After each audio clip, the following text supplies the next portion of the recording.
Պարոն Մինասյան, այդ մանտրայի պես որ կրկնում եք ամեն անգամ,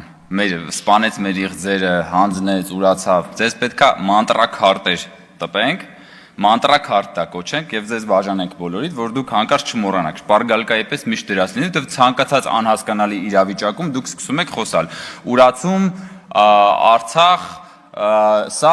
ինչի մասին է խոսքը, եկեք մի քիչ բան անենք, ձեզ անատոմիական վերլուծության ենթարկենք ձեր իշխանության կոռուպցիոն դեմքը եւ սկսենք այն բանից, որ պարոն Մինասյան, երբ որ դուք կառավարությունում աշխատում էիք նախարար, եթե չեմ սխալվում, այդ ժամանակ էկոնոմիկայի նախարար էիք, Հայաստանում ստեղծվել էր այդ ժամանակ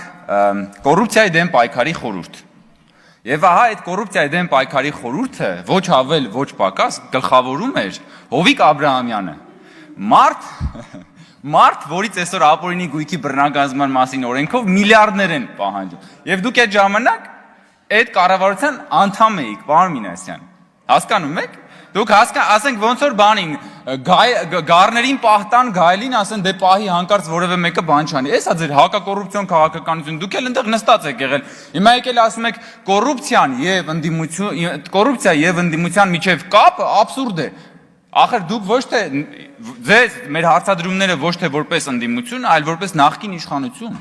Ձեր կոռուպցիոն վարքագծի հիմնական բաները, արդյունքները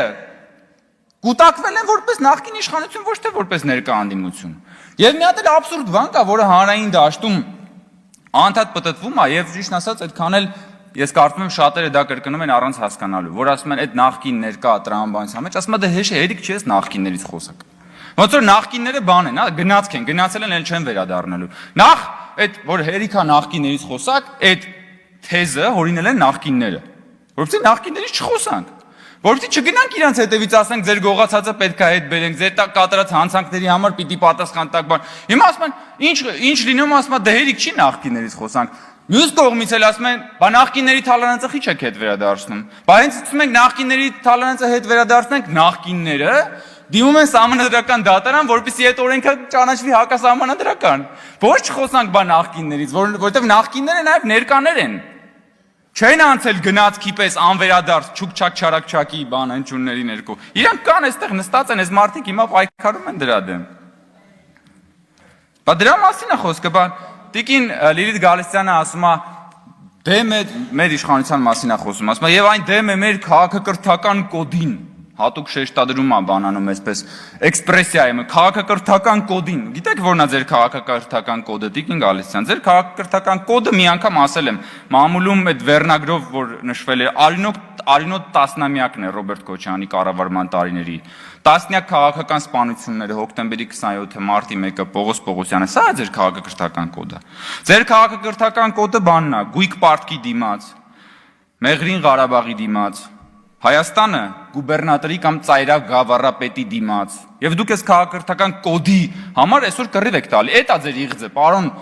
Մինասյան, որ ասում եք սպանել եք մեր իղձերը, կարող է սպանել ենք ծայրակ գավառապետ լինելու ձեր իղձերը։ Կարող է։ Դա հնարավոր է։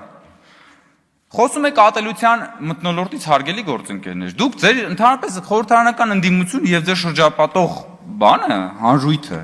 ատելության մարտագլխիկներն են, որոնք որ սենց հարձակվում են ամենօրյա ռեժիմով Հայաստանի Հանրապետության դեմ։ Դուք նկատել եք, որ ցանկացած դրական օրակարգի դեմ կռիվ եք տալիս։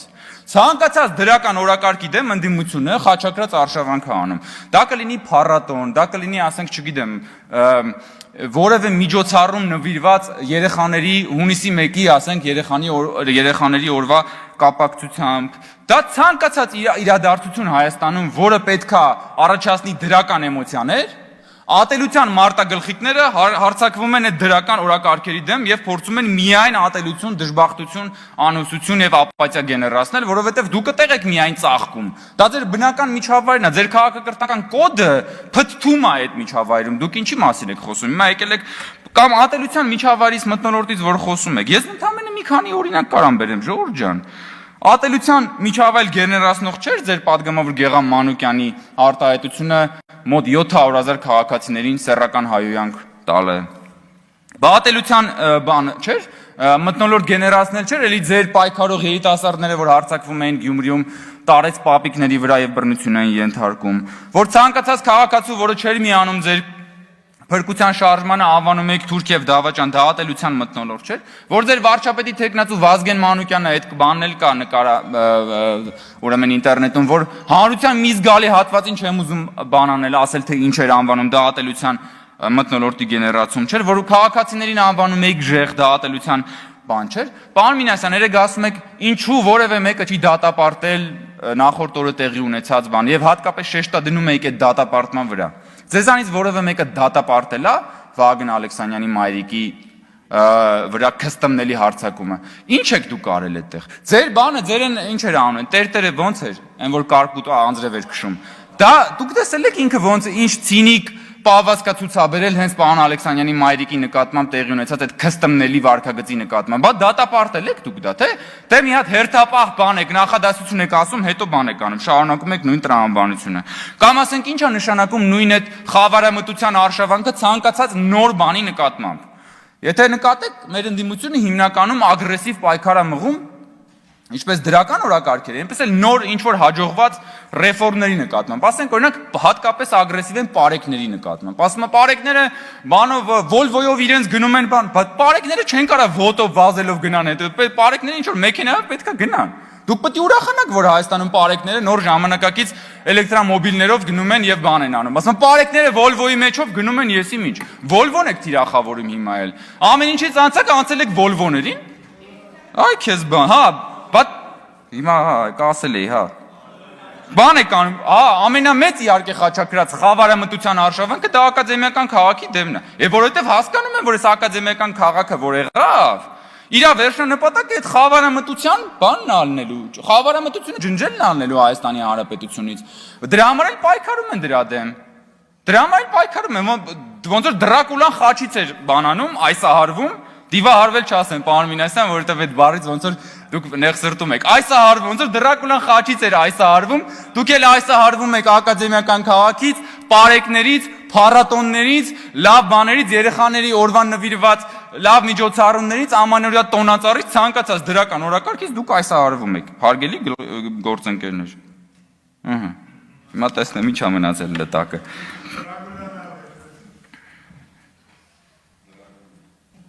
Ասում է պարոն Մինասյանն ասում է, այդ ապօրինի գույքը, որ ասում եք հետ է բերվում, բա ժողովուրդը դրանից մի կոպեկ ինչ հատ է, պարոն Մինասյան, դա ինձ չի, ձեր ժամանակվա պես չի, որ այդ գույքը վերցնեն գրպանները լցնեն, եւ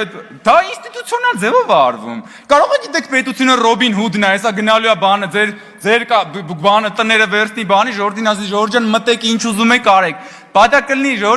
դա կլինի հենց այդ գույքի նկատմամբ անարգանք, պարոն Մինասյան։ Դա տեղի է ունենում ինստիտուցիոնալ եղանակով մի բան, ինչը ձեզ հասու չի, որովհետև դուք դա չգիտեք ինչ է։ Ասում է ժողովուրդը մի հատ մի բան հիմա էլ բողոքում է։ Այն ժամանակ ասում էին ինչ ապօրինի գույք, չկա տես բան, հակասահմանադրական է։ Հիմա էլ ասում է, այդ ապօրինի գույքը չենք ասում թե չկա։ Կա, բայց ժողովուրդը դա չի տեսել։ Ժողովուրդը դա տեսնում է, բայց այդ եկամուտները, որ գնում են պետական բյուջե, հետո վերադառնում են ժողովրդին ինչ որ մի կերպ վերանորոգված ճանապարհների ձևով, վերադառնում են, չգիտեմ, ասենք սոցիալական որոշակի ծառայությունների տեսքով, ինչ որ միջնորդավորված, պարոն Մինասյան, որովհետև այդ բանը, որովհետև ես հասկանում եմ ձեր իշխանության մենտալիտետը, բա իմ քյարը որն է, որովհետև դուք ուզում եք, որ մարդը իր մեջ կոնկրետ երևույթի մեջ կոնկրետ նյութական քյար տենա, որովհետև ձեր իշխանությունը հիմնված է եղել այդ քյարի վրա, հասկանում եք, մի հատ ասացվածք կա, եթե չեմ սխալվում, ինքը նաև հայկական ասացվածք է, էլի, ասում է աշխարհը դմակ, մարդը դանակ։ Հասկանում եք ինչ է, այդ դուք հենց դա եք, ձեր համար Հայաստանը մեծ դմակ ա եղել, դուք էլ դանակ եք եղել, եկել եք այդ դմակը ինչքան կարացել կտրել եք, այդ դմակից ինչքան կարացել կերել եք, լցրել եք ձեր գրպանները բան, հիմա էլ ասում եք, բա այդ որ հետ եք վերադարձնում, բա ժողովուրդը այդ դրանից ինչ որ մի բան ունի թե չէ, իհարկե ունի, ժողովուրդը դա ամբողջը ժողովրդի համար է արվում, ատելության միջավայրից եք խոսում, Ժորժ ջան, բայց ձեր լրատվամիջոցների, դուք տեսել եք ձեր լրատվամիջոցների ատելության քարոզը բանի նկատմամբ, ընդհանրապես Հայաստանում որևէ այլընտրանքային կարծիք հայտնող մարդու նկատմամբ, որևէ այլընտրանքային դուք պարոն Մինասյան, ձեր ելույթը սկսեցիք այն բանով, որ դուք փորձ եք անում լրացնել որևէ հեռուստատեսությամբ հնչած որևէ կարծիք, նույնիսկ չեմ էլ կարծում թե այդքան շատ խորացել եք, ուղղակի որևէ կարծիք, որը դեմ է եւ ձեր կարծիքով կարելի է դրա վրա հայփ որսալ, դուք ասում եք եկեք դա էլ լրացնենք։ Ես ընդ որում չեմ մտնում այդ բանավեճի մեջ, բայց եթե մենք մի հատ բան անենք, վերլուծենք, դուք ավելի շատ եք ուզում Հայաստանում բանը ազատ մամուլը լրացվի, քան թե մենք։ Եվ դրա ամենավառապաստույցն է, որ այն Սրբազանի հարցազրույցի միջև հիմա չեք տեղադրել Աճպարարյան բանի։ Ինչ էր, Աճապարյան։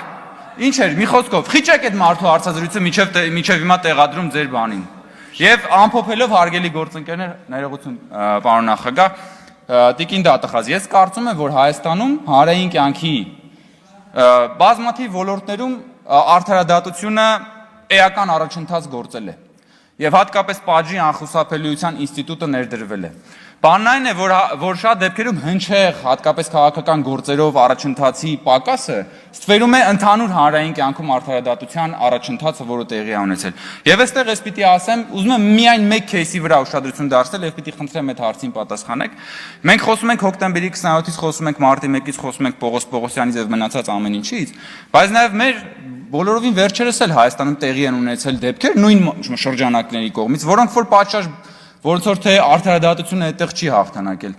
Ինչ եղավ Արադ Միրզոյանի սպանության փորձի կազմակերպիչների հետ։ Ինչ եղավ, արդարադատության ձեռքերը հասան արդյոք այնտեղ եւ այդ գործը ինչ հետևանք ունեցավ։ Շատ ժամանակ քաղաքացիները, երբ որ մենք խոսում ենք արդարադատության մասին ու խոսում ենք հոկտեմբերի 27-ի մարտի 1-ի ու մնացածի մասին, մեզ ասում են, բա ինչ եղավ Արադ Միրզոյանի հետ կատարվածը։ Ես խնդրում եմ նաև պատասխանել այս հարցին, որովհետև պատժի անխուսափելիության ինստիտուտը պիտի վերաբերի առաջին հերթին հնչեղ քաղաքական գործերին, առաջին հերթին նրանց, ովքեր ունեն ազդեցություն, հետո բնականաբար եւ միաժամանակ նաև հանրային կյանքի բոլոր մասնակիցներին։ Շնորհակալություն։